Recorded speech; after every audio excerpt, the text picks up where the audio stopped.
మన జీవితంలో మనము ఒక నిర్ణయము చేసుకోవలసినటువంటి సమయం వస్తుంది. అందరికీ చదువుకునేవారు ఏ సబ్జెక్టు తీసుకోవాలని నిర్ణయం, ఒక వ్యాపారి ఏ వ్యాపారం చేయాలనేటటువంటి నిర్ణయం, మాస్టర్ గారు ఎక్కడ చర్చి కట్టాలి, దేవుడు నన్ను ఎక్కడ పిలిచాడు అనేది నిర్ణయం. జీవితంలో ప్రతి ఒక్కరికి కూడా ద టైమ్ ఆఫ్ డెసిషన్, నిర్ణయించుకునే ఒక సమయం ఉంటుంది. ఇక్కడ ఆదికాండములో ఉన్నటువంటి ఇది ఎలాంటి నిర్ణయం అంటే, భూలోకములో ఉన్నటువంటి చదువు, ఉద్యోగము, ఆస్తి, వ్యాపారము, సేవ, వీటన్నిటికంటే ప్రధానమైనటువంటిది. అందుచేతనే దీన్ని ప్రధానము అన్నారు.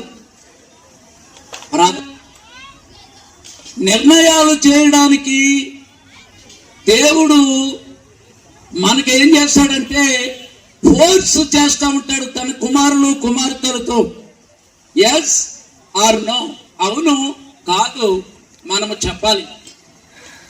అది దేని వల్ల జరుగుతుందంటే, చాలా మంది బైబిల్లో ప్రధాన సమయంలో చెవులకి పెట్టేటటువంటి ఆభరణాలు, చేతికి పెట్టేటటువంటి కడియాలు పాత నిబంధనలో చెప్పారు కాబట్టి ఆచార ప్రకారంగా తెచ్చి వాళ్ళు ఇప్పుడు ఏం తెచ్చాపోనా ఏమో, ఇప్పుడేం కొంపరే వంటిపోలేదు.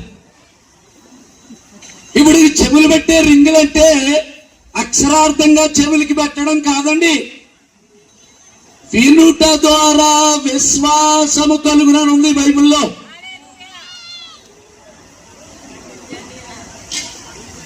సంగములతో ఆత్మ చెప్పుచున్నవాడు ఎవరు? చెవి కలవాడు. ఏ చెవి?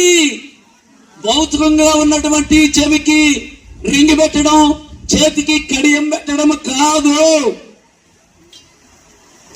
ఆత్మీయమైనటువంటి చెవి కలిగి ఉండాలి ముందు. రేపగా ఆయన ఎలాగుంటాడో చూసిందా? ఎలియాజరు గారు వచ్చి చెప్పినప్పుడు నా యజమానుడు ఎంత గొప్పవాడు, ఆయన కుమారుడికి ఉన్నటువంటి స్వాస్థ్యం ఎట్లా ఉంటుంది? ఎలా ఉంటాడండి? ఎర్రగా ఉంటాడా? చదువుకున్నాడా?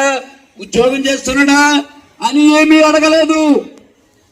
ఆయన వెళ్ళి బావి దగ్గరికి వెళ్ళి, ఆ ఊరిలో నేను చరిత్రతో చెప్పట్లేదు కానీ ఆణిముత్యాల లాంటి కొన్ని మాటలు చెప్పి ఒంటెలు కూడా మోకాళ్ళుని